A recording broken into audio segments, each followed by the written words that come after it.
Hi guys, so this is probably going to be a trigger warning for a few people. I never wanted to talk about this on my vlog, but I'm at that point where I need to be transparent with everybody. So I know I mentioned before how my son is 11 months older than my daughters. Well, what I didn't really go into is that once the girls were born, he stopped talking, he stopped potty training, he regressed big time. And I know I did mention that, but as the years have continued to go on, there has been no improvement. So we know that he needs some extra TLC, which is what we call it.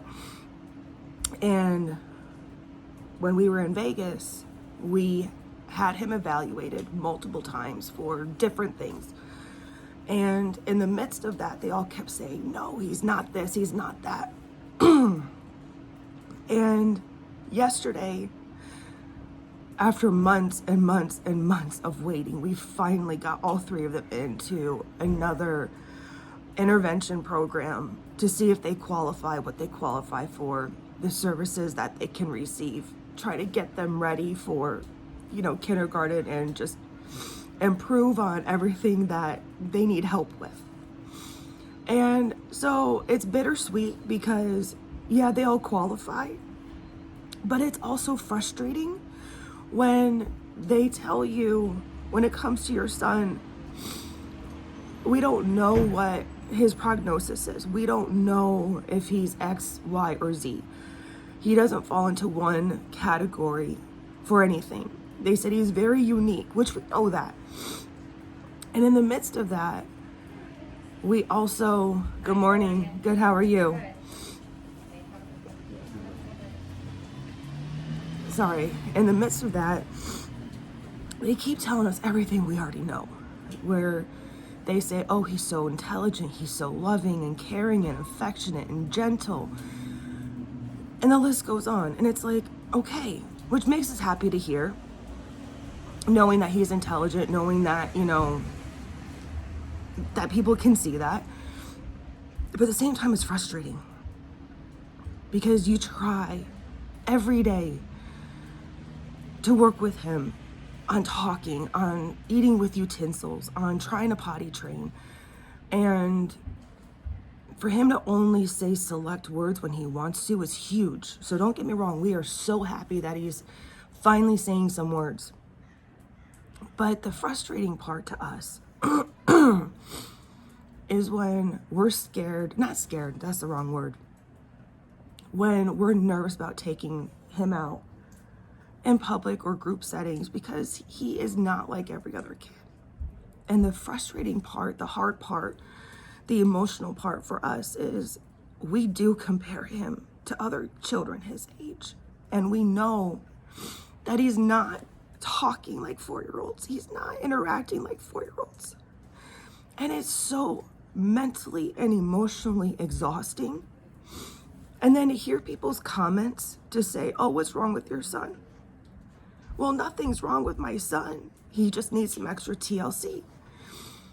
And people like to say, oh, you're in denial. No, we're not. We know there's something that he needs help with, but it doesn't make him, how do I word it? When people say, is there something wrong with him? It makes me feel like, he's defective, and he's not. But that's the way it comes across to us, and maybe we're taking it too personal. I don't know. But if anyone out there is dealing with this, how do you guys deal with it day in and day out?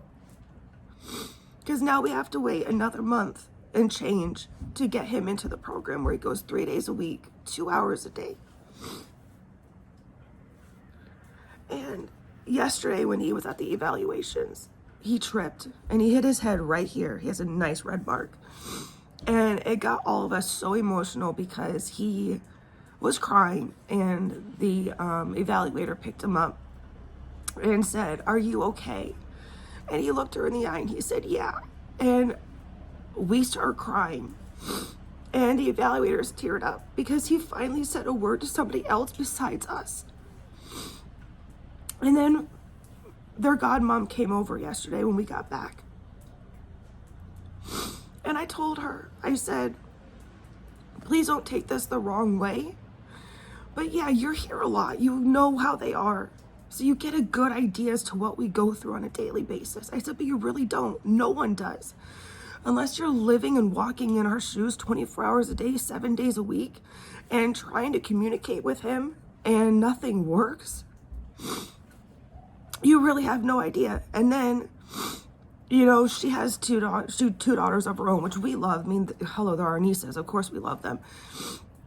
But then I told her, I said, "I'm jealous. I'm jealous of you because your daughter talks. She does X, Y, and Z. My son doesn't." And it makes you wonder, did I do something? Did I play a role in this? Did I give the girls too much attention and not enough attention to him? All these thoughts go through your head thinking, what if, what if, what if? And I know I can't do that, but it's really hard not to.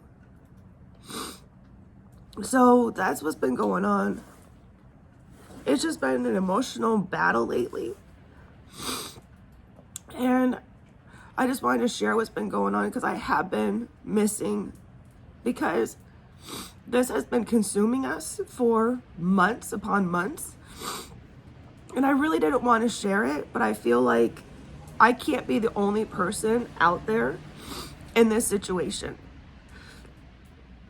So again, if you guys are in my shoes, how do you guys cope?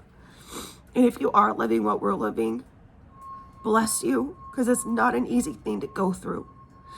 And no one knows unless they're living in your house and dealing with it 24/7. So kudos to you. And I just will pray for strength for everybody that's living what we're living.